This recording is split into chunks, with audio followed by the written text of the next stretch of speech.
দেখুন, আমি কিছু মশলা নিয়ে নিয়েছি। বড়ি, জিরে, শুকনো লঙ্কা, রোস্টেড বাদাম।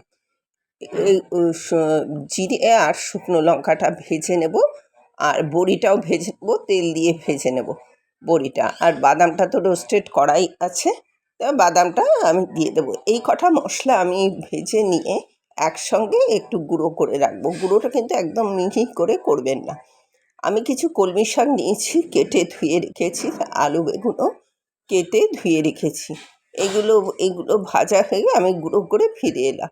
এবার বড়িটা আমি দিয়ে দিলাম। বড়িটা একটু কম তেলে ভাজতে গেলে আপনাকে আগে একটু শুকনো ভেজে নিতে হবে, তারপরে আপনাকে বড়িটা তেল দিয়ে ভাজতে হবে। তো যাই হোক, বড়িটাও আমি এইভাবে ভেজে নিচ্ছি। এবার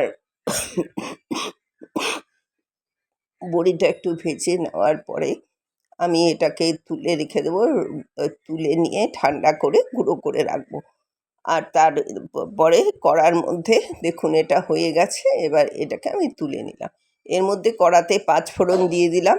5 ফোড়ন দিয়ে আলু বেগুনটা যে কেটে রেখেছিলাম, সেই আলু বেগুনটা ওর মধ্যে দিয়ে দেবো। দিয়ে এটাকে একটু ভাজা ভাজা করে শাকটা যে পরিষ্কার করে কেটে ধুয়ে রেখেছি সেটা দিয়ে দেবো। এর মধ্যে একটু হলুদ দিলাম। আপাতত আমি কোনো মশলাই দিচ্ছি না, কারণ মশলাটা অলরেডি গুঁড়ো করে রেখেছি। মশলাটা কখন দিতে হবে সেইটা আপনারা এটা দেখলেই বুঝতে পারবেন। এবং আলু আর বেগুন একসাথে ভাজার পরে আমি এটা ভাজা হয়ে গেলে পরে আমি এর মধ্যে ওই এটা তুলে দেবো, শাকটা তুলে দেবো। শাকটা অলরেডি ধুয়ে রেখেছি, কেটে ধুয়ে রেখেছি। এবার শাকটা দেখলে মনে হচ্ছে অনেকটা হবে, কিন্তু অ্যাকচুয়ালি অনেকটা হবে না, শাক মজে যাবে। শাক সাধারণত মজে যায়। এবার আপনার শাকটা দিয়ে কিছুক্ষণ রাখার পরে দেখবেন শাকটা মজে গেছে। শাকের কিন্তু আটির তলার অংশটা কিছুটা ফেলে দেবেন। এবার আপনার শাকটা হয়ে গেলে পরে এবার একটা হলুদ হলুদ ছিল, তুলে ফেলে দিলাম। এবার এই শাকটা, এই কলমি শাক অত্যন্ত উপকারী এবং অত্যন্ত সুস্বাদু। এই কলমি শাক খাবে, দেখুন কতটা কমে গেছে। কমে গিয়ে এটার মধ্যে এখন নুন আর চিনি দিয়ে দেবো। বাই দ্য ওয়ে, আমি নূপুর, আপনারা দেখছেন smile with Nupur and Tania. Please একটু সাবস্ক্রাইব করে দেবেন, বেল আইকনটা টিপতে ভুলবেন না, লাইক শেয়ার করে দিয়ে পাশে থাকবেন।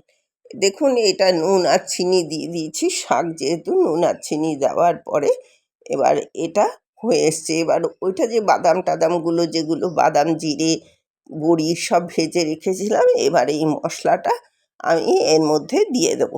এটা প্রায় হয়ে গেছে, নুন চিনি দেওয়া হয়ে গেছে। এটা এইভাবে একবার বানিয়ে দেখবেন, দেখে খেয়ে আমাকে জানাবেন যে এটা কত সুস্বাদু হয়। এবার আপনার এইভাবে এটাকে করে আপনি তারপরে ওই যে গুঁড়ো মশলাটা, এই মশলাটা এই পজিশনে আমি গুঁড়ো মশলাটা দিয়ে দেবো। এই মশলাটা দিয়ে এবার এটাকে দিয়ে নাড়তে থাকবো। এটা নাড়তে নাড়তে মশলাটা, তারপরে আপনি এইটা ভাত, রুটির সাথেও অনায়াসে খেতে পারবেন। দেখুন এটা রেডি হয়ে গেছে। এবার আপনাদের পরিবেশন করে দেখালাম, রেডি টু সার্ভ। এতক্ষণ আমার সাথে থাকার জন্য অশেষ ধন্যবাদ। পরবর্তীতে দেখা হচ্ছে যে কোনো এপিসোডের যে কোনো রেসিপি নিয়ে। নিত্য নতুন রেসিপি পেতে আমার চ্যানেলটা সাবস্ক্রাইব করে পাশে থাকুন, তাহলে নিত্য নতুন রেসিপি পাবেন। টাটা।